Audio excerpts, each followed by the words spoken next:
We are back on the Rational Boomer podcast. Hopefully, your day's going well. It's Monday, recording this Sunday night. A special treat for you tonight because I've got two guests, and we've got quite a range in age here. I'm the oldest guy. Now we've got Howard, who you know, who's from Western Minnesota. He's a little younger than I am. And then we got JD, is a little more than a child in his early 20s. But JD has some great insights, and as I was telling him before, as much as we're fighting now, JD's going to be having to live with that in the future after Howard and I are long dead. So he's got some skin in this game too. How you guys doing? Go ahead, JD. Oh, I'm doing all right. kind of kind of wish we had some more clarity on what's going on in the Senate right now, but we've got some information about it at least. Yeah, we're recording about 9 o'clock at night Central Time, so nothing's been completed, nothing's been finished there. Um, Howard, you no doubt have been paying a little attention to what's going on and this presumption that we may have a an agreement in the Senate. What's your first thoughts about that? Well, it's like everybody else is bringing up that going on the promises from the Republicans is kind of, I don't think we should throw in this quick unless if we actually are getting some things that we want, solidly. Yeah, well, let's just lay it out so people understand. When we're doing this, they're in the Senate, they're working on some deal. Now, what we know is we've had a shutdown for 40 plus days. And the reason the Democrats won't sign on to this continuing resolution is because they want the Republicans to extend the Obamacare or ACA subsidies. Because if they don't do that come November or January or December or January, everybody's medical will go up 50, 100, 200, 400%. It's going to be ridiculous. And some people will just lose their health care. So what's been happening is the Democrats have been saying we're not signing this unless you extend the benefits subsidies, and Republicans just basically said fuck yourself. We don't care. We don't care about health care. We just soon see ACA go away. So that's been the point. The Democrats have had the leverage because of the filibuster, and we still don't have a government that's open as yet. One of the problems we've always heard is the Dems always cave. And now tonight, we're hearing that there are maybe as many 8 members willing to come to terms with the Republicans without getting those assurances for the ACA. Does that sound about right to you guys? Yes. And what's your immediate thought of that when you both heard that? Did you think once again Democrats caving? Yeah, basically. Yeah. Go ahead. Well, I was That's watching I was watching Angus King, who's an independent, talking about this, trying to spin it, saying, "Well, here's the deal. We weren't getting anywhere with this. We weren't getting any kind of votes on the ACA thing. We're sitting here and people are struggling. So now at least we've got a commitment from the Senate leader Thune to have a vote in December. So that's a positive. That's a win for Americans. We didn't have that before. Yeah, well, that's well and good, but we don't have any leverage now, too, if they do sign off on this and open up the government. Um, I'm sensing that some of the people that are going along with this in the Democratic Party maybe have less to lose, like they aren't running for reelection or they're retiring or something like that. At I least can that's the sense something impression I on that got. actually. I looked at the people who are voting in favor of this. There's 10 total. All but one are not running for reelection. There's only one person in this whole bunch that is running for reelection in 2026. So we've got Democrats willing to sell out America as long as it doesn't hurt them. Yes, they're all retiring. How does that make you feel, Howard? That makes them no better than the Republicans. And, they don't care about our health care because and then it's got to do with the SNAP benefits too. And they just plain don't care if people starve in this country, you know. I just felt the way things were going. and we're going to look at this from different angles. I thought the way things were going, if I'm in a negotiation or in a fight or something like that, I thought after that election and after all the bullshit going on with the Republicans, this is when the Democrats maybe had their strongest stance. We proved we were right. People voted for the Democrats. They were blaming the Republicans for the shutdown. So why would we give in at this point? This seems like the last time you should give up on it. But of course, the Democrats do it anyway. Mm-hmm. It seems like if we're throwing in now, we're losing all our leverage at the same time. And we did have a record breaking election here a few days ago as far as the blue wave. I don't think it's ever been like that before. And it's like now when we can do something about it, them spineless bastards are just throwing in with them. I think we got to get rid of a lot of Democrats too, besides the Republicans. Yeah, go ahead, JD. I'll agree with that. I think we were a few days away from the Republicans caving. I really do think we were this close. I do We too. really were. I do And too. I'm usually pretty pragmatic, and I don't come on here I try not to be emotional when I'm on here, but I'll be honest, I'm fucking mad. I really am. I'm They mad too, and I think they there's had going to be a they lot of had people all that of are this mad. they had all of this momentum after seeing how the American people responded to this shutdown with that election night with historic turnout for blue or for Democratic lawmakers. They see how that went, and they still fucking blew it. All of that momentum we built up, they just flushed it down the fucking toilet. Well, there's some other aspects of this to consider. But first of all, Chuck Schumer caved for the Republicans last time, and he took all kinds of heat. So I guess he decided he's not going to take the heat. Well, he still deserves it because people will say that fucking Chuck Schumer gave in, that Chuck Schumer caved in. Here's the thing: Chuck Schumer's voting no against it, and people are going, "Oh, well, Chuck's on our side because he said no." Wait a minute. He's the leader of the Democrats in the Senate. He doesn't have some control over what happens there. He couldn't shut down 8 members to do the right thing if he wanted to. Here's my thought: Chuck Schumer is a pussy ass bitch. He's a coward. He said, listen, you guys do it, but I'm going to vote against it so I don't get beat up again. Fuck Chuck Schumer. You maybe didn't vote for it, but you didn't do shit as a leader. So why are you even the leader anymore? Oh, he organized it. There's no question. He Yeah, organized it. no question. What are your thoughts, Howard? I'm in there with you. I believe he's not he. We should have a different leader in there. If he's got people straying away, and he probably set that all up, that's the sign of a weak leader. And the way our politics are right now under Donald Trump, we can't have weakness in our party. He's got to get shit canned as a leader.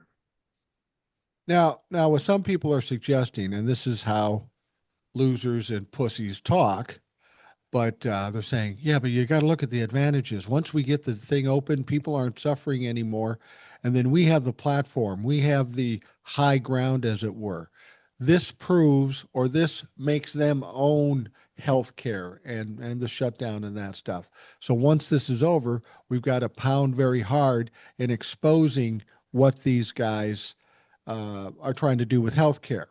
But we know they don't have any shame. We know they don't care.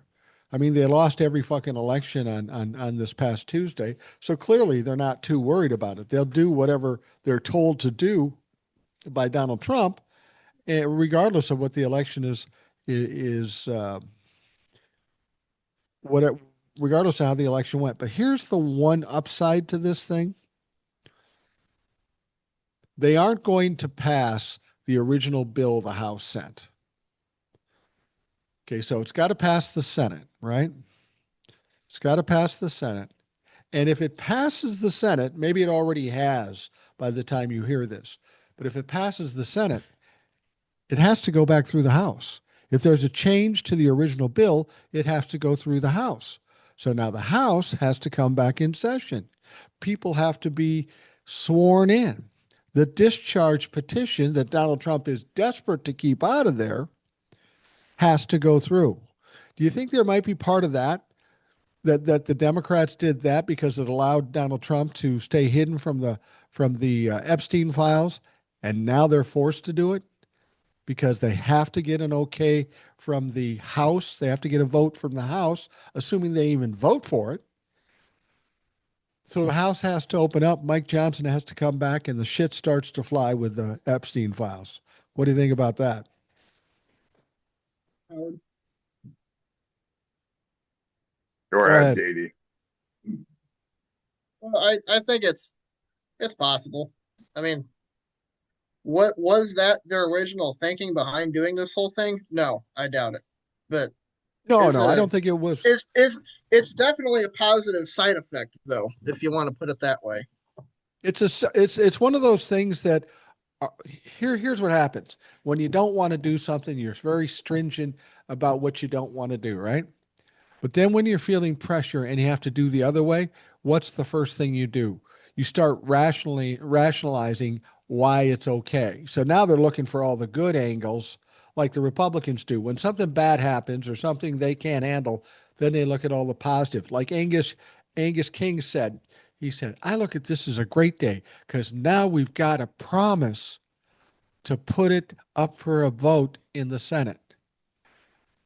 The problem with putting it up for the vote in the Senate, even if they do that, and even if it passes in the Senate, still got to go to the House, and it's still got to be signed by Donald Trump. They're going to get fucked in the end. So they're going to have to come up with something else between now and that short period of time. And that one thing can only be January 30th, because this CR goes only till January 30th. They can shut this motherfucker down again. I can't hear you, JD. I lost your mic. Sorry. That goes to what we saw, like what's actually in this bill. Now apparently, it reopens the government in full until January 30th, and it funds SNAP and I think Veterans Affairs through 2026. So, assuming they have a vote in the Senate in December on the ACA, and if it does not pass, the Democrats can force the issue again and, in theory, ram it down their throats in February without fucking starving people. So Well, that's, yeah, that's you the know, point. They can shut the country down again, but SNAP is fine and veterans are fine.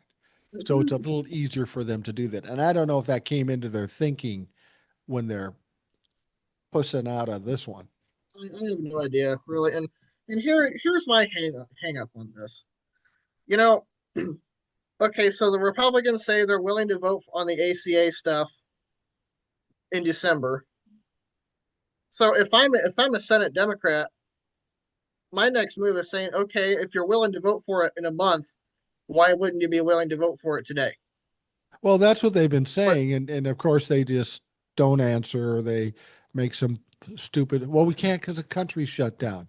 You can't, you can't swear somebody in because the country's shut down. They just make up any stupid excuse and they don't even care if it makes any sense. well, that's their motherfucking problem then, not mine. So Yeah, yeah, exactly. What about you, And Howard? I don't see how we can take. I don't see how we can take their word as You far as the can't. vote. And then the other thing is they don't follow the rule of the law, even if they have. We always go by logic here, and logic doesn't work in this regime. And it's like we go back to them Epstein files. You know, even if we get to see who wants to have them out and who don't, but you know, we need to get something done today. And maybe with the Epstein files, we got to start bringing the survivors forward. And maybe we got to go across the pond here and ask, how come Prince Andrew got thrown out? They probably got some information they could share with us. Yeah, Maybe we got to absolutely. go in the back for if Republicans keep screwing with us. let me offer this up. See what you guys think about this. What if there's an ulterior motive that we don't know about? And I'm not saying this is even a possibility because I don't trust Republicans as much as far as you can throw them. But the Republicans have to be pretty disgusted with Donald Trump at this point. Everything he's done has been a failure. Even if they open up the government, people still hate him because of the economy and because of all the other shit. They've got a world of problems, as was proven by the election this past Tuesday. What if the plan is you just give us the continuing resolution? We don't have to, Trump is really the only one that's worried about the ACA thing. I think the regular members of Congress understand how devastating it will be if they don't put the subsidies on the ACA to the red states, particularly. Their constituents are going to get hammered, which in turn will get them hammered. So, what if they say, okay, we'll do this, we'll keep Donnie happy at this point, we will, between the Senate and the House, we will force the House back in. Mike Johnson could say, "I can't help it. I got nothing. You got reasonable deniability to Donald Trump from Mike Johnson." And then things start to fly with the Epstein thing. And maybe they even pass it through the House. And maybe they even pass it through the Senate with the attitude of sabotaging Donnie, destroying his reputation so they can finally get him off his back. That sounds like a wonderful story. And I would like to believe that's a possibility. But when we deal with these fucking sycophants in the Republican Party, I don't know. A boy can dream. Yeah, I mean it's possible. My thought was maybe this is how they get rid of Mike Johnson. Um, Yeah, you know, I could see Mike refusing to bring the House back because he doesn't want to swear in Grijalva, right. and then maybe that's how they get rid of the speaker. Who knows? Well, and that's exactly right. I mean, the Senate passes this bill. Everybody's going, oh my God, they passed the bill. But the House has to pass it too. And moreover, the House has to come back in session. Donald Trump is telling Mike Johnson, we don't want to do the Epstein thing. So Mike Johnson doesn't do it. So if Mike Johnson and the Republicans don't come back in the House, there is no question the shutdown is on the Republicans. That's not going to help them very much. So maybe this is a pressure plan to force Mike Johnson's hand. It's a different deal than the health care. And maybe they think if they can hammer these people and Donald Trump with Epstein, they'll do anything to get back in the good graces and maybe really cut a deal with the health care. I'm just spitballing here because I'm trying to understand and trying to rationalize what the Democrats are doing. They're either just pussies or there's something bigger to this that they're going to get that we don't necessarily see. I would hope for the latter, kind of expect the initial one. Go ahead, Howard. Yeah, I got something coming here. Um, now I got lost. Thank you. I lost my train of thought here, but as far as Donald Trump, he don't care what it looks like because when he followed, having to pay up the SNAP benefits all the appeals, he we already I think the Republicans they've already hung on too long. They need to get rid of him and get rid of him now. And how can they separate without doing that? How can they separate themselves from him? Go ahead, JD. Yeah, that's a good point. It would give them a reasonable cause to do it. That would be acceptable for the base, in theory. Well, see, It they was have to. it was the Republicans that got rid of Richard Nixon. Well, that's the only thing I think that's to save their party at that time because they went in and took him out. And the way the Republicans, the way they got the thing about the election on Tuesday, I don't think it was a vote for the Democrats. I think it was a vote against the Republicans. So I think at this point, the only way they can save themselves is to remove Donald Trump. Well, yeah, and we've talked about this before with some of the other people on the podcast. Republicans are between a rock and a hard place, even with this shutdown. if they do the right thing and appeal to their constituents, because the constituents by a high majority support, the ACA and putting people back to work and doing all this stuff. It makes sense that they would vote that way because they're serving their constituents. The problem is that Donald Trump is saying just the opposite.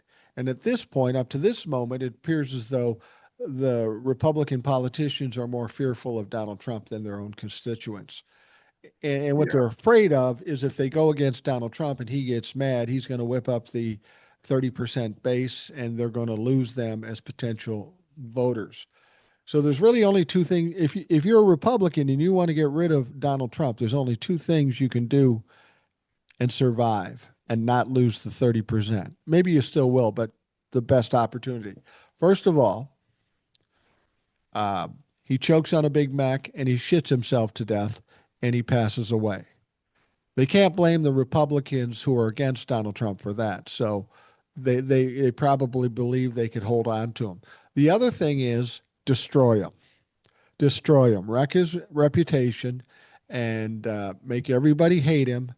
And then they can dump him, and they'll be heroes for dumping him. And even the 30% will go, fuck yeah, let's get rid of him. And you wonder if there isn't a long game like that being set up because really, we've got a guy that can't carry on a conversation, says crazy shit. I mean, just the other day, he said, he's getting the heat with the tariffs. And he says, well, I got an idea. Let's just send everybody $2,000 for the tariffs. That'll make them happy. That'll make them feel better. But then Scott Bessent comes on the next morning and says, yeah, I think what he meant was a tax break or a tax credit or whatever it is. Donald Trump just spewed that shit out of the top of his head, thinking it's fucking brilliant. But when it came down to actually being able to come up with a way to do that, there is no way to do that. So they may be getting tired of having to put out every fire 20 times a day with Donald Trump. It's got to be taxing. Yeah, I'll cash that tariff check right along with the Doge check too when I get that. Yeah, and those farmers, that big bailout for the farmers. Oh How's that yeah, coming, yeah, JD? yeah. You We guys we get got that the coming. bailout? Oh, you haven't got it yet? No, I don't know where Oh, it went. shit. Oh, Must have sent wow. to the wrong address, I guess. How about the military? Did the military get their money? Because he promised that he was going to get the money. I don't think the military got their money either. I don't think so either. Yeah, Wow. That's imagine disappointing. imagine that Donald Trump lying. Amazing.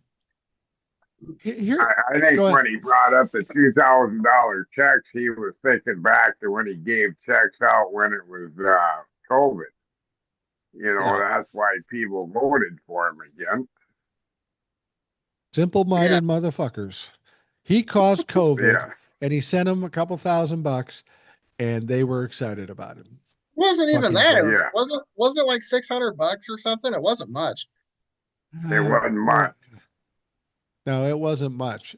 You're right. I can't remember what it was exactly, but um, here's the thing: if they settle this, now the SNAP problem is an issue because when we're on a shutdown, the emergency funds go to cover SNAP, right?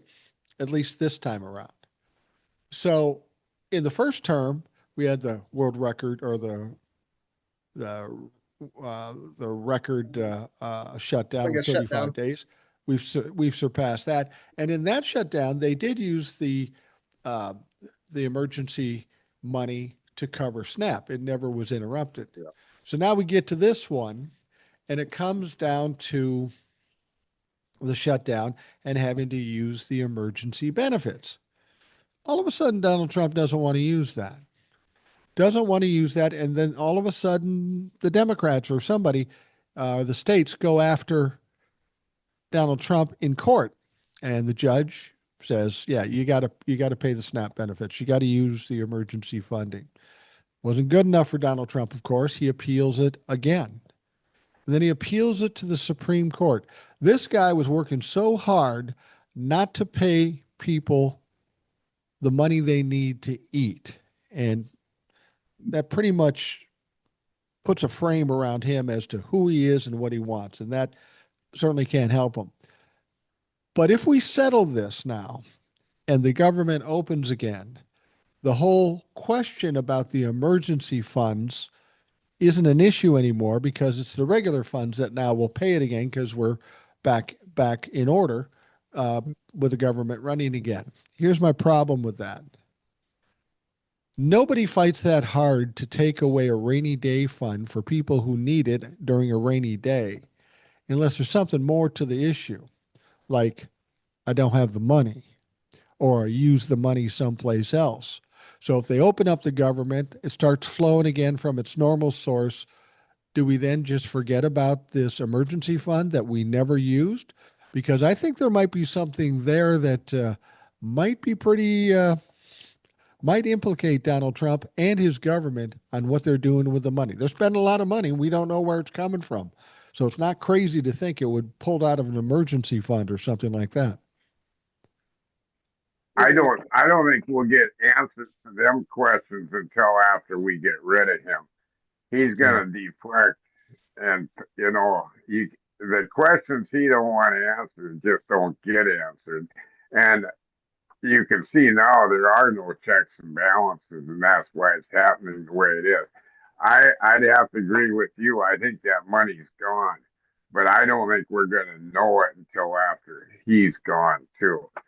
What I heard about that snap was all the states that did get funded or they funded themselves were blue states, and that was the red states that didn't have any extra money to fund themselves. It may Oh, get then to he, the point where we don't send any money into the federal government if we got to take care of ourselves. well, that would be the way to do it. And just to prove Donald Trump, it's about cruelty. It's about punishing Democrats, he thinks. Yes. I don't know if you heard this. States like my state, Minnesota, or your state too, Minnesota, California, they've got funds set aside for SNAP if there's a disaster. So they can help Yes. keep getting people money for food. Donald Trump reached out to all those states that are doing that and said, you better stop doing that. You better stop helping those people, or we're going to take away federal funds from you. That's how bad this fucker wants people to starve. That's how bad he wants to look like the tough guy and in total control. Wisconsin, the governor of Wisconsin, who's a Democrat, when Donald Trump told him that, basically said, fuck you. We're not listening to you. I think we need all these things happening, pushed to the limit, because that's where narcissists fall apart when they go to the limit and then they lose and then they got nothing. So Donald Trump is trying very hard to be an asshole and not feed people. And I think it's under a misconception, an ignorance that Donald Trump thinks that the only people that get a social safety net are Democrats. He's in to get blindsided because those red states are far higher percentages than what we have in the blue states of people that need that safety net. What I want to know is what's next. If he's willing to starve people to Yeah. push through his agenda, when that doesn't work, what's next? I gotta think that's about all he's got. He's got to The be getting military. slow. Yeah. Yeah. I don't know how he's going to do with the military. I will tell you this, though. One of the things, too, about opening up the government in this particular situation, something we've all thought of, and this might be an in your face to Donald Trump. Seems like Donald Trump doesn't care if the government shut down. It's almost as if he wants the government to shut down, be shut down. So when the government opens up, it's not going to serve him. He can't hide the Epstein files anymore. He can't hide that vote. Um, some people have said if the Epstein files actually goes to a floor vote in the House, there may be a lot more than 218 voting to release it, mainly because they've got to attach their name in public to something. And if you Yeah. voted to not release the Epstein files, you're in trouble, even if you're a Republican and trying to get elected. In the last few days, I've heard that it's a lot worse for Donald Trump than what we originally figured in the Epstein files. But I figured he was pretty deep in there because of all the pictures he's taken together. And, I think he actually was more of a leader than Epstein was as far as that goes when it comes to trafficking and them girls.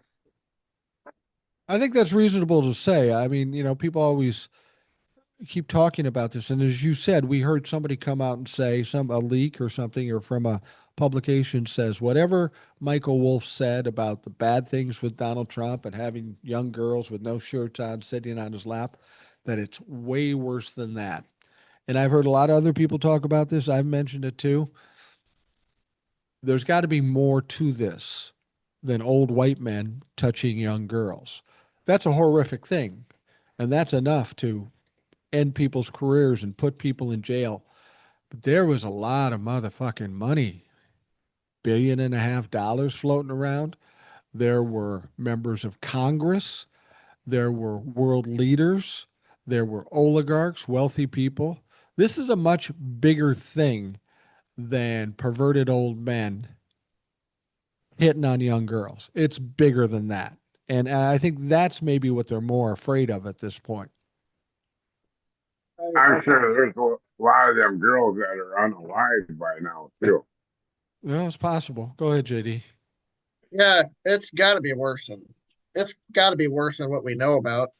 I mean, for them to be putting as much effort into hiding it as they are, and to be that blatant about it, you know, if it was just incriminating one guy, I would think they would have given up by now. Yeah, you would think so. You would think so. But this is when you look at this shutdown, people say, why would Donald Trump want the shutdown? Donald Trump wants anything that will carry the narrative and lead the news stories to distract from the Epstein files. We've seen him do it, making threats against Venezuela, sending boats down there, threatening Nigeria. Um, every time he did something, he said something very telling a long time ago before all this stuff started. But he was referring, and this was a leak from the White House. He was referring to the Epstein files. He kept saying, "I need a big thing. I need one big thing." And as crazy as this sounds, shutdown's kind of one of those big things and kind of distracted people because it's inflicting a lot of pain on people. It was a distraction for Donald Trump. Maybe it's that bad that Donald Trump would go to that extent to continue to distract from the Epstein files. And every time he does that, I'm going, Jesus Christ, this is going to be horrific when we find out what it is. Another thing they can hide too is how bad the economy's doing. If you Yeah. remember the guy in charge of the Labor Statistics Bureau, he said Yeah. as long as the government shut down, we can't release jobs reports. So they haven't released job reports now for 2 months. Well, there are some private reporting services, and we know that in October they lost about 150,000 jobs, Yeah, which is 175% higher than last October. that's That's pretty telling. that's the worst October since 2003. Yeah. Yeah. I mean, uh, what do you think about this, Howard? It's one thing for Donald Trump to come out and say prices are low, and somebody says, no, they're high. He goes, I don't know where you heard that. That's fake news. Prices have been dropping. It's the best economy ever, and all this stuff. But the fact of the matter is you can say that all you want. But Howard, when you go to the grocery store, or JD, when you go to the gas station, or when I go to the grocery store, we know what the fuck's up. Even a Republican's not stupid enough to realize that shit's more expensive. So I don't know what he hopes to gain by continually lying, a ridiculous lie, because it's easily proven wrong. Oh, Yeah, I can, I know I have less money to work with than I did a couple of years ago because things are going up. I got a couple diesel pickups, and I remember back when his first term in office, we had $5 diesel fuel, and I feel we're going to hit that again. But this government shutdown, what worries me about this government shutdown isn't all the programs that are getting funded. I'm just thinking that Donald Trump's robbing the fucking government blind Yeah. with no checks and balances when they're shut down. I think it's just an easier way to rob us. Well, Howard, you own a small business out in western Minnesota. Over and above the cost of diesel fuel, have you noticed things getting tougher for you as a businessman over and above your personal stuff? As a businessman in rural Minnesota, everything's getting more expensive. Do you feel that? Yeah, everything's getting more expensive, and I think the jobs are a little bit further in between now too. There's just not as much work to pick from. Yeah. How about When you in when we farming, have JD? good, Yeah, I can definitely see where Howard's business would be suffering because he's got a service based business, and if people have less money to throw at projects, they're not going to be hiring services as much. So I can Right. definitely see where Howard would be suffering because of that. As far as how I'm doing, we're definitely noticing the fuel costs. Yeah. I mean, like we're with trucking grain and stuff like that. We run two semis, um, two older semis that are 30 years old, and they go through a lot of diesel fuel, and that that adds up in a hurry. What about other things that are the cost of doing business, though? I mean, materials, products, seeds, whatever it is you buy, is everything pretty much gone up and made it more difficult? Yeah, especially with chemicals because of the tariffs. A lot of the chemicals we use come from overseas, I fertilizers and such too.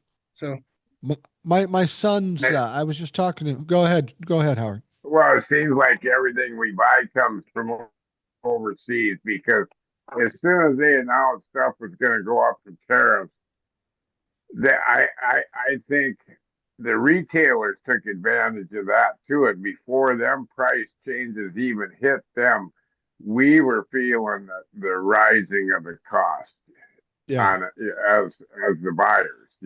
And there's stuff that's made over here. I think that just went up because everything else went up. there's more I demand for it. Yeah. I know So my son's father-in-law, who I also know, and he's a great guy, and I was talking to him the other day, and he's in a business where he basically runs and programs and deals with lasers, cutting with lasers and that sort of thing. And he happens to work in a business that makes products for farming. So they were selling a lot of products to Canada. And clearly that's not happening anymore. So here's a company that's been around for 80, 90 years, and it has to consider the possibility of maybe going out of business because they just don't have the market they once had simply because of the bullshit that Donald Trump's going. I mean, taking companies that have been thriving for 50, 75, 80 years and putting them in a situation where they got to go, can we even do this anymore?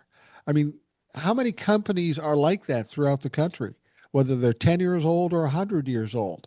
There's going to be a lot of companies going by the wayside, and with every one of those companies, the jobs will go with them.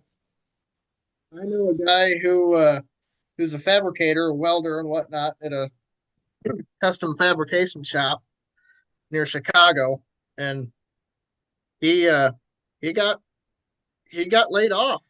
He lost his job because of the Yeah, tariffs. They can't afford the materials, so they had to cut yeah, back on their workforce.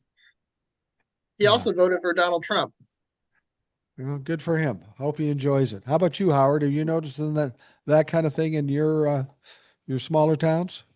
yeah, most definitely. And then I go back to, and we've talked about this before too. As far as Canada and Mexico, we couldn't ask for better neighbors. And Right. all of a sudden now Donald Trump saying they're our enemies. I won't condone that. I think Canada and Mexico, we couldn't ask for better neighbors. He's ruining our relationships all over. How long do you think this country can stand or sustain all this negativity, the economy, the jobs, the inflation, and all this stuff? It would seem to have me when Donald Trump got into office and it started to go south, you would think people, not only the public, but even the Republican politicians would say, Jesus Christ, enough. You're going to sink us. But we're still sitting here with some people still supporting him and the Republicans refusing to push back.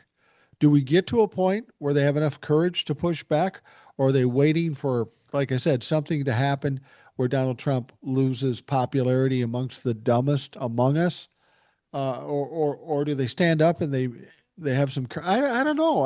I'm surprised that something hasn't happened where they've turned on him already. I'm surprised it hasn't happened either. And I'll go back to at the beginning of the show. It's got to be the Republicans that remove him out of there. That's the only thing I think at this time that's going to save their party at all. Otherwise, when he does eventually die out of office or get removed some other way, it's going to kill the Republican Party. Period. Yeah. What do you think, JD? Yeah, um, I I kind of think we're almost. I think kind of think we're there. Honestly, you Yeah. know, this the stuff going on in the Senate might be part of it, but moreover, when you think about what happened on Tuesday, those kind of numbers don't happen if Republicans aren't voting for Democrats in those states, Yeah, especially in absolutely. like states like Georgia and Mississippi. Like specifically want to talk about Georgia. There was two statewide seats, um, public commissioners or some I don't know what the office's name is, but there's two of them, and they were flipped blue for the first time since like the 80s, Yeah. and it wasn't even close. They won by like 20 or 30%. So there were definitely there were Republicans that voted for those guys. But you know, another thing that was interesting too, which I think helped make a point and put us in a turning point, is the Proposition 50 in California. I was watching Gavin Newsom being interviewed, and for those that don't know what Prop 50 is, it was a vote to agree to redistrict the state on a temporary basis to edge out some Republicans because of what they did in Texas. Now, there's not much taste in the Democratic Party for gerrymandering in most situations. Democrats do gerrymandering, though, too. But when this first came out, a lot of people spoke out about what Gavin Newsom was doing with Prop 50. He said that when he initially put it out there, it had a popularity percentage of about 38%. But it passed 65 to 35%. That came a long way pretty quickly, and people really stated what they think. And this was a vote, everybody said, well, Donald Trump wasn't on the ballot. Donald Trump was all over the ballot. The economy is because of Donald Trump. The gerrymandering and Prop 50, that's all about Donald Trump. Donald Trump always talks about how he got a mandate in 2024. He won by maybe 1.5 million people. That wasn't a mandate. Donald Trump got a mandate on that Tuesday, a mandate that people think you fucking suck and they're tired of your bullshit. Absolutely. I think one thing. Go ahead, JD. No, I was just gonna say I think that was a clear message on Tuesday. And Howard, like you said, I think people were voting more against the Republicans than they were voting for the Democrats. And until we see some really neat changes in the primaries next spring, I think it's going to stay that way, especially It's not after going to get today. better. No, it's not. Well, especially after what they fucking did in the Senate today. They're not going to trust the Democratic establishment at all. And so No. the only way we can take Congress back really is by primarying all those motherfuckers. We need to turn people out really hard for the primaries and get good progressive candidates in there that are not part of the establishment. Absolutely. What's your thought, Howard? That Prop 50 in California, I think one of the reasons it passed so well, it wasn't quite so popular when they first started to come out to do it, but they got, I think they explained it very well to get people out there to vote on it because one thing it has in it that it's going to go back to the way it was before once this voting session or whatever they called it is over. It's not a permanent thing. And like Gavin Newsom said, the only difference between us and Texas is we let the voters decide that they were going to Right. redistrict it and not the president. So, Right. Right. You know what's ironic? What you said about this past election on Tuesday is they voted against Donald Trump. And I think you're absolutely right about that. But what was the complaint made about the Kamala Harris and the Democrats campaign in 2024? The complaint was they made it about Donald Trump and they should have made it about the priorities and what they're going to do for people. Does that tell us there's been a slide or a change in public perception now where going after Donald Trump is more effective at this point than it was when Kamala was running? It could be, but another thing to pay attention to here is what did well take for this example, we'll talk about Abigail Spanberger in Virginia and Mikey Sherrill in Virginia or not New Jersey. New So Jersey. they're for both of them, their main message was pushing affordability and like cost of living, energy prices and stuff like that. They were actually laying out good, solid plans for how to do this stuff, how to make life cheaper. Whereas Donald Trump was just saying, "Yeah, I'm just going to make stuff cheaper," blah blah blah. Now he's just saying, "I don't even want to hear about affordability." So it was kind of both. I think people were voting against Donald Trump because he's not paying attention to this shit. And they were also voting for the Democrats because the people that were on the ballot this time were not establishment Democrats necessarily. And they were also talking about what they would do specifically to lower costs. Right. It's funny. After that came out, everybody said, well, the Democrats were talking about affordability. Then the Republicans come out and say, oh, we're going to talk about affordability. Donald Trump said we're going to talk about affordability. But then they quickly realized that's kind of what they talked about going into the 2024 election. Different words, bringing prices down, affordability, one and the same. But the problem is they can talk about affordability. They've had the opportunity to do what they said they were going to do prior to the election, but what they've done is the opposite of affordability. So then Donald Trump basically, and one of the things that bugged Donald Trump about it, yeah, we'll talk about affordability. Wait a minute. Prices are way down. We don't have to talk about affordability. That isn't even an issue anymore. It's all about Donald Trump's image and how he's perceived. And this guy is so delusional, he doesn't realize how many people realize that he's a liar and he's full of shit because now they're having to pay the prices at the pumps and at the grocery stores and stuff. So he's kind of flailing around here. You said, JD, that you think we might be at a turning point and we might be in the final stages of Donald Trump because he does seem like a rat caught in a corner. He's just reaching out at everything. And once the shutdown is off, assuming they do that, and that could be 2 weeks from now before they actually get that done, depending on if the House comes back in and if they vote with the Senate. Um, and if Donald Trump signs it.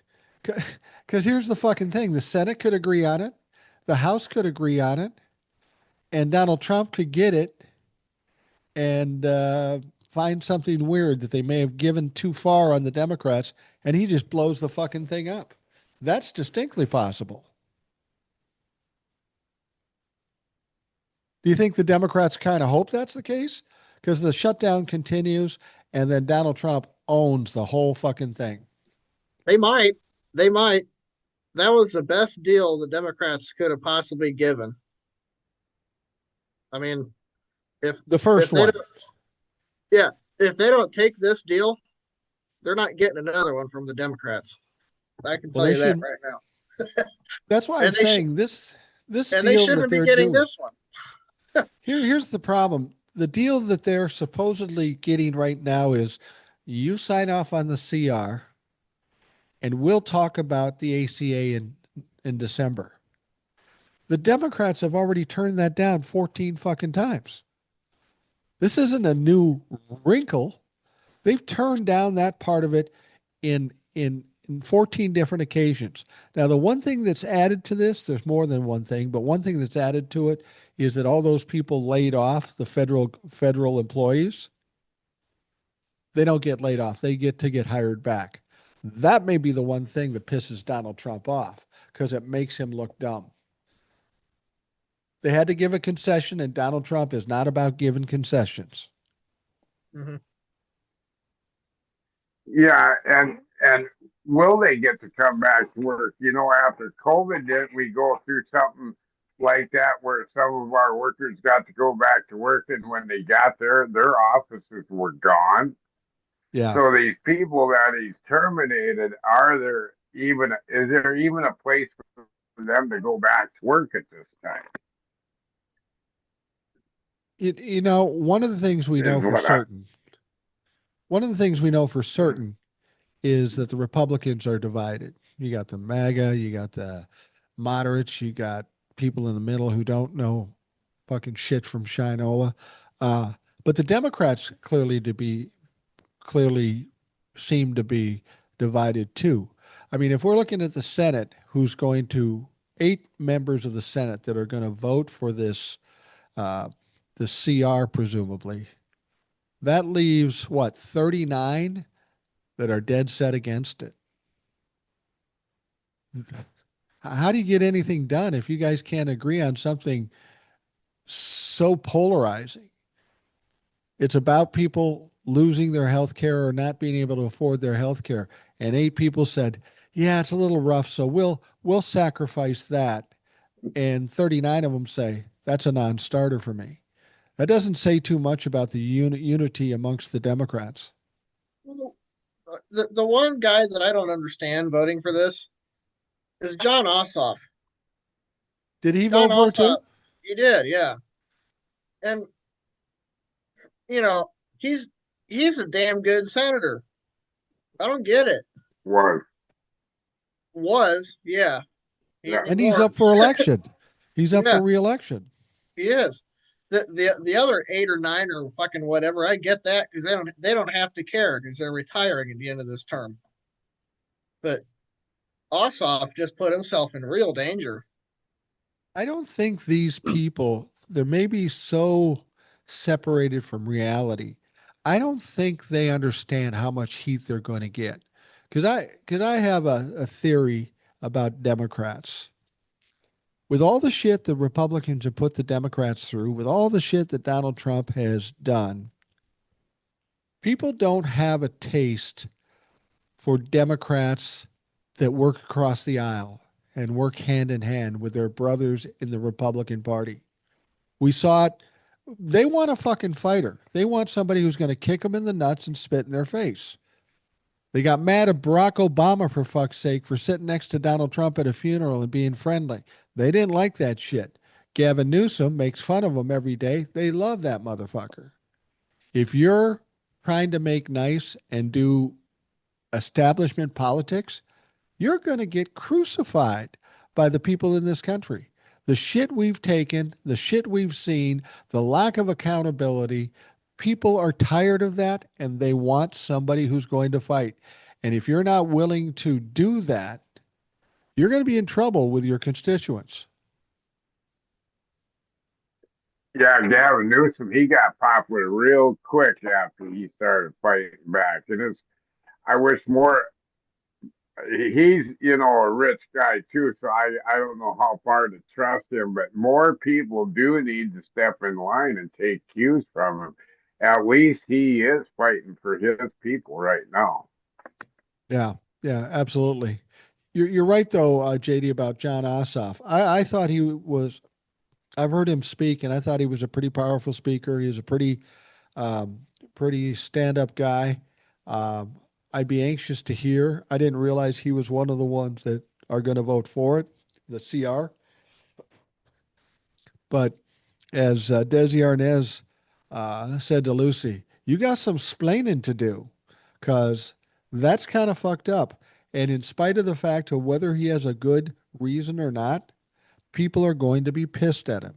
And not a good time to have people pissed at you when in a year you have to get reelected to the Senate in a state that doesn't normally elect blue senators. Yeah, that's very worrying to me because even if he does win his primary, I'll but guarantee you he lost some Democratic support in that state.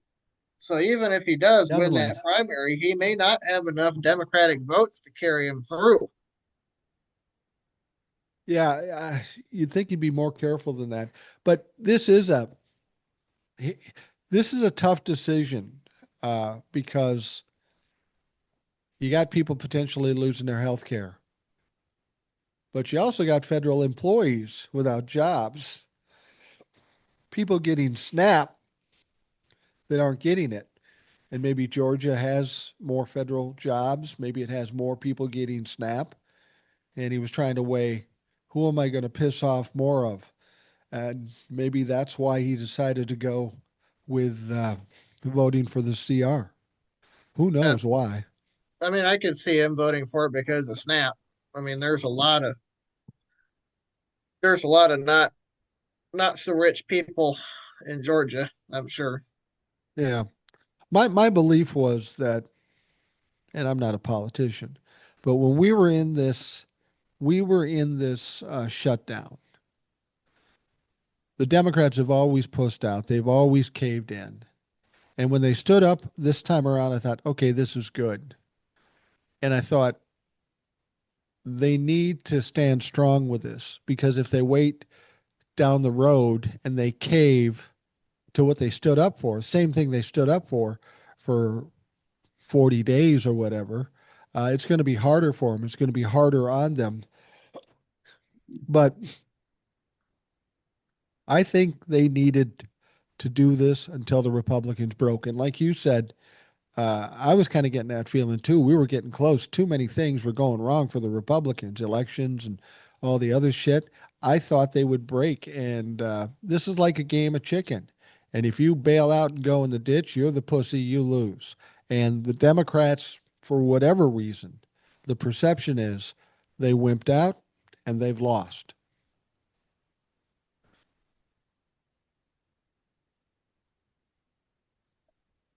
I think so too.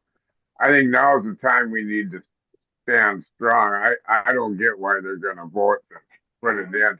I get there's people out there that are suffering, but if they vote and they give the Republicans too much, they're going to suffer longer, worse in the long run than they are in the short term. Yeah, I listened to the media reports tonight when they're saying, well, they're going to cave and they're going to sign it and we're going to get the country opened up again. It's not that quick. I mean, if the Senate votes to open it up, that's cool. It does still have to go back to the House, and the Republicans in the House haven't been working for 6 weeks. They got to come back. But wait a minute. We got problems with transportation because flights are fucking being canceled. So all these people are around the country. They got to come back to DC in about 48 hours to do this. Can they even make it? And when they make it, will they sign off on it? We don't know. The fucking House of Representatives is a wild card. And then, like I say, when it's all said and done, the House agrees, the Senate agrees, Donnie Trump has to sign it. What do we know about Donnie Trump? If he's doing something, he will fuck it up or he will blow it up just for what he perceives as his own benefit. Yeah. And And another that's thing, if Mike Johnson will even go Well, ahead. yeah. yeah, that's if Mike Johnson even does his fucking job. But the other thing too is, you know, when it goes to the House, there's nothing guaranteeing that they'll pass that exact No. bill. My guess is it'll go to the House. The House Republicans will say, okay, all this shit that that we gave that the Democrats got, SNAP being funded, all the fucking employees come back to work, all that shit. We don't like all that. We're taking that out. Right. So maybe they strip all that out, send it back to the Senate, and then maybe they just say no. Yeah, absolutely. They're, And we're then, back to square one again. but what Yeah. if they do pass it? Then does this lawsuit or this ultimate decision by the Supreme Court never happen? Or do Yes, they still decide on it for future? my guess is it'll probably be withdrawn because it doesn't apply anymore. Typical Donald Trump. And see, this is a good example of negotiations. When you know you have leverage and when you know you don't have leverage. You had a bad election. Things are going badly with the economy. But even more than that, we heard the oral arguments for the tariffs, and it sounded like there's a possibility Donald Trump could lose that. He could lose that, and that would be even more devastating to Donald Trump than losing to the Democrats with the healthcare thing. That's going to be absolutely devastating because if he loses that, he looks like an idiot. Plus, he's got to figure out how to get all that money that he took paid back, which is going to be interesting because he took it from us. Here's something interesting that just came across my phone here. Okay. Representative Ro Khanna has stated publicly that Chuck Schumer has lost his effectiveness to lead and should be replaced as Senate leader. Yeah, I agree. I'm just seeing this too. 100. Senate advances deal to reopen government after centrist Democrats strike major deal to end the shutdown. So they must have some vote or some procedural vote or something like that. So we're getting closer to that happening. But for Ro Khanna to say that, I mean, this is something we've been thinking about for fucking years, that he hasn't been much of a leader. And like I said, even though he voted against this CR, he's the leader. And 8 people amongst his 47 didn't vote in line with him. Does that ever happen with the Republicans? I mean, how many Republicans No. voted for infrastructure? How many Republicans voted? They always get them in line, regardless of if they agree or not. Chuck Schumer is ineffective as a leader. He should go. And, maybe if we're lucky, somebody will actually push that through and force the situation. Yep. What do you think, Howard? The Republican, well, I don't think, when it comes back to the Democratic Party being divided like that, we're just handing it to the Republicans because now is the time we need to be united. And I don't know what it takes to get a new minority leader in there and replace Chuck Schumer, but I think us as a party we need to be looking into that because right now is not the time to have division in the Democratic Party. Well, I think they have to have a vote to We, decide whether he will continue to be the leader or not. I don't know if there's a specific time you have to do that or you can do it anytime. I don't know. But the point has Good been question. made. I'm sorry? That's a question. That's a question for Eric, but I think it can be done anytime. I'm not sure how the process goes though. Absolutely. And Ro Khanna is absolutely right. He voted against the CR, but the group he's leading isn't listening Yeah, to shit for what he's saying. There's no respect and for him. exactly. and We need a different, better leader in yeah, and I find it interesting that people in Congress are saying this now. We've been saying that Chuck Schumer is an ineffective for years, Yeah. but now that there's people in Congress that are saying it, there. Yeah. it's the snowball's going to roll downhill. Yeah, absolutely. And I don't think Akeem Jeffries is the answer either. He's too much. old style politician too. I would agree, but he's come out hard on. He's come out as a hard no against this deal too. He he Yeah. Well, wrote he wrote a public statement saying that this is a no go. yeah. Well, and it's about time he came out with some kind of hard statement. I've been Yeah, disappointed with Hakeem Yeah, Jeffries. He's been kind of Chuck Schumer and Nancy Pelosi's toady. But look, yeah. we've got Chuck Schumer maybe getting out of leadership. We got Nancy Pelosi retiring. Might we be starting to erode the establishment, the old people establishment in this thing? And do you think they're finally getting the message with Mondami in New York and some of these other younger people getting elected?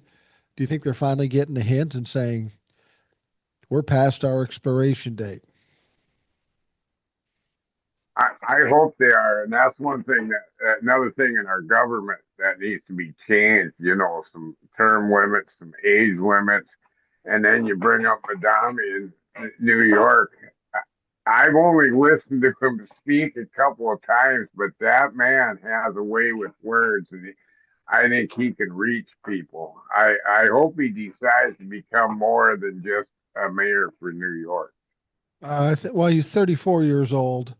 He's around the age of my kids, so he's a kid to me. But I've been Yep. impressed by his how articulate, how quick, how clever he is.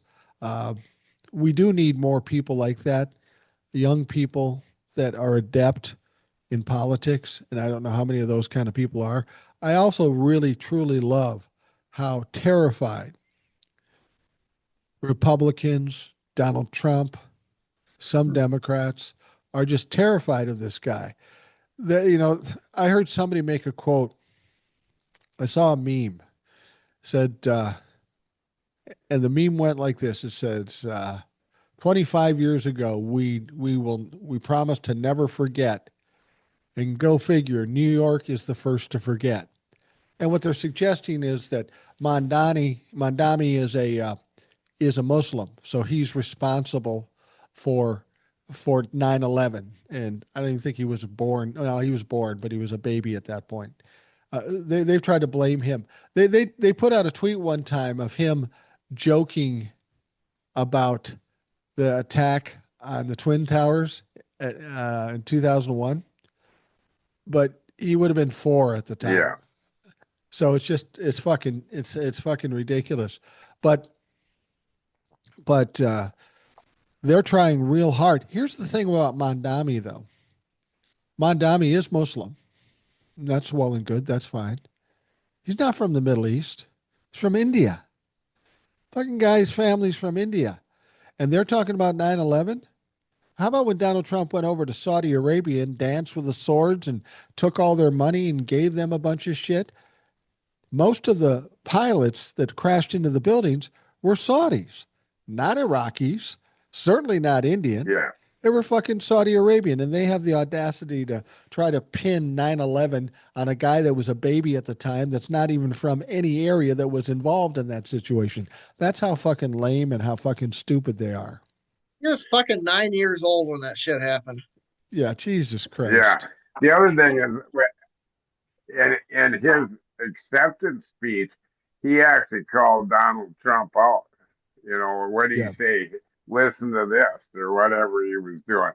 I like that. I like that he stands up to the establishment. We need congressmen and senators like that. Absolutely. Well, and that's He's what not. we need more of. We need more people Yeah, calling him out. he's not afraid. The guy's not afraid to poke the bear, and we need more of that. Absolutely. Exactly. Did you see the reporter talking to Donald Trump? I think they were from NBC, and they were bringing up the whole point that Donald Trump said, well, Walmart had this Thanksgiving dinner last year, and this year's is cheaper than last year's. So it's better under Trump. This reporter called him out on that and said, you said that. And he goes, yeah, that's right. That's right. And he said, but last year they had twice as many items in it. They had name brands, and this year they have half as many, and they're generic brands. And Donald Trump said, I haven't heard that. Well, apparently, Donnie, you haven't heard a lot of things because you don't know fuck all about fuck all. He said, "Where are you from?" That's his always his go-to. Where are you Yeah, from? He says, "NBC." He goes, "Oh, NBC, you guys got all kinds of problems. Fake news. It's a hoax." It's always the same answer. And the people that believe him, I don't understand how they don't realize how lame that is. Everybody in the world's wrong, but Donnie's right. yep. Everybody's in the world is wrong. Donald Trump is never wrong, but everybody else is. It's silly. It's like an 8-year-old trying to get out of trouble. I think we're going to start seeing more and more of that too now, with some of our news people trying to pin him down on them questions. It goes back to before he got elected the first time. If they would have done that right away, we would have never had to deal with him. Absolutely. If journalists had done their job and pressed him in 2015, he would have been exposed for what he was. He would never have been president. But we have a media establishment in this country that is horrible when it comes to news. Horrible.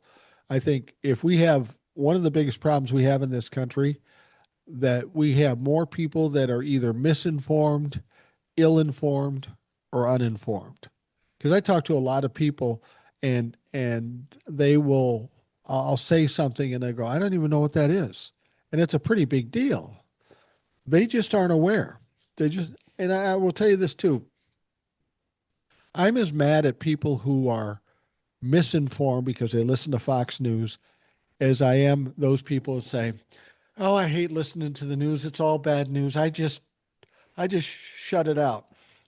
Well, I tell you what, those people are just as responsible for where we are as the Trumplefucks because they didn't care. They didn't pay attention. I know you're busy. We're all motherfucking busy, but we're talking about the future of this country. We're talking about the future of our kids and grandkids. And if you can't take time to do that, fuck you. You're not worth anything to us. Exactly. We have to take time to do it, or we won't have a country to give to our grandkids. Absolutely. Yeah, I mean, in 2024, one third of this country voted for Donald Trump, one third of this country voted for Kamala Harris, and one third of this country did not vote for anything. Yeah. That's a motherfucking problem. Yep. That's a Yep. travesty. Exactly. And I, from the time I was very young up until now, another issue that we've had in this country, not only being misinformed, just absolute apathy. If nothing else, since the rise of Donald Trump, I think we've gotten more people in this country to engage. I mean, we saw it in 2020 with record voting. When people still remembered how fucked up Donald Trump was, they, of course, forgot about it by 2024. That adds to the stupidity aspect, the epidemic of stupidity in this country. But at least people now are more engaged. I'll be honest with you. When Barack Obama was president, no one would have given a shit about doing a show like this. Nothing to talk about. They wouldn't have cared. They wouldn't have been so involved or bought into the whole political information or podcast type thing. So, since Donald Trump created the problems he has and done the things he's done, at least more people are engaged. Whether that equates to more voters, I think it has to a certain extent, but we need even more people to understand that they got to get involved and at least get off their ass and fucking vote. I mean, look at all you got to do is look at Texas. There's more registered Democrats than there are registered Republicans, and yet the fucking Republicans sweep the whole state every time. It's Yeah, it's people do amazing. not get off their ass. We have to change that. If we want to get out of this situation, we have to go and we have to vote. And we have to vote for new candidates that are not beholden to the establishment. That's I'm seeing a lot of with the wake of this shutdown shit being resolved after Democrats caving tonight. I'm seeing a whole lot of a lot of people saying, "Oh, I'm changing to be independent." Fuck the Democratic Party, all that stuff. My Well, I response to think that is not don't that is the completely wrong answer to this whole thing. The way we get through this is we change the Democratic Party to do what we want it to do. exactly. Once we get Republicans out of control and the Democrats in control, that's just the first step. We still have problems. There are problems with the Democratic Party. We got 8 of them in the Senate that are going to vote for this continuing resolution. But we got other people that are taking APAC money. We got other people taking money from big pharma or other insurance lobbies and that sort of thing. They're nicer appearing than Republicans, but they're in the same pockets. And as long as Yeah. they're in the same pockets, they're obliged to their benefactors more than they are their constituents. Two sides of the same coin. Yeah. And so once we get out of this mess, we still got a mess to clear up, and we can't let up at that point. And I hope that people don't go, "Oh, Donald Trump's gone, the MAGA's gone, we're safe, everything's going to be great now." It'll be better, but if we want it great, we got to keep fighting. And when you're talking about the Senate thing, the natural reaction would be to say, "Oh, the Democrats wimped out on this situation. The Democrats did this." Well, 39 of them did not, and I appreciate that. We need to focus on the 8 that did vote for it, and we need to focus on Schumer, who couldn't control his fucking caucus. Exactly. And when the primary season comes around, we vote in the Democratic primaries, and we get younger people in there that are not beholden to APAC, that are not beholden to the establishment, and we get people in there that are new. That's how we get through this. We don't get through it by just saying, "Oh, fuck the Democratic Party, I'm not voting anymore." That's the No, exact opposite of what we need to do. no, it's like if you have a car you really like, but it's all dented up. You Yeah, don't necessarily get rid of it. You fix the motherfucker. And we can fix the Democratic Party because, as you say, the primary season is not that far away. It's yeah, fucking November. We get into January and February, it's primary season. That's when we need to get down and dirty and get to work. We're getting that much closer to 2026 to be able to shut down Donald Trump completely if he's still around, and we need to get down to business. People like Dick Durbin, I guess he's not running for reelection, so he feels safe. We still need to publicize the fact that these people voted against health care. exactly. They maybe have a different explanation for, well, I didn't really do that. I was doing it because of this and that. No, you voted against health care. You had these motherfuckers on the run and you gave up. You're pussies. You don't represent us because the vast majority of the people believe the opposite of what you voted for. And that makes you an ineffective fucking representative. And voting for our health care, that should be a non-issue anyway, because we need to come back to we're the only richest country in the world that doesn't have free health care. Why? Or at Why? least, It shouldn't even be on the ballot. But I said something to you, JD, when we were texting back and forth, Hmm. and you were talking about the Democrats caving, and I said it just off the top of my head, and I've been thinking about it more. It almost doesn't matter, is what I said, because none of this ends, unfortunately, until there's an ultimate catastrophic crash. Will and I have talked about that before. Once you voted in Donald Trump and you allow him to do the things he's doing, it's maybe going to take that catastrophic crash for the rest of the dumb fucks to even comprehend how bad it is. And sometimes when you have a catastrophic crash like that, you come out the other side better off. A good example, you had the Depression. What came out of the Depression? Social Security, other social safety nets. So I'm wondering if we have a horrible crash and catastrophic situation with healthcare, when we get outside this, when we get out of this bullshit, will there be a stronger taste for universal health care? And maybe that will become more a real thing. Yeah, definitely. All you have to do is look at look at the Roosevelt administration and see what they were able to accomplish. I mean, we had a democratic trifecta for 25 years Right. after after the stock market crash of 29. Well, and we may be looking at something, maybe not the same thing, but something similar. Maybe not the stock market crash, but people struggling as much as they did in the Depression, or at least the Great Recession we had back in the early 2000s. People go through that shit. They don't let that go very quickly. They're going to want some changes. And unfortunately for the Republicans, they're the ones in charge, so they're going to take the brunt. Yeah, definitely.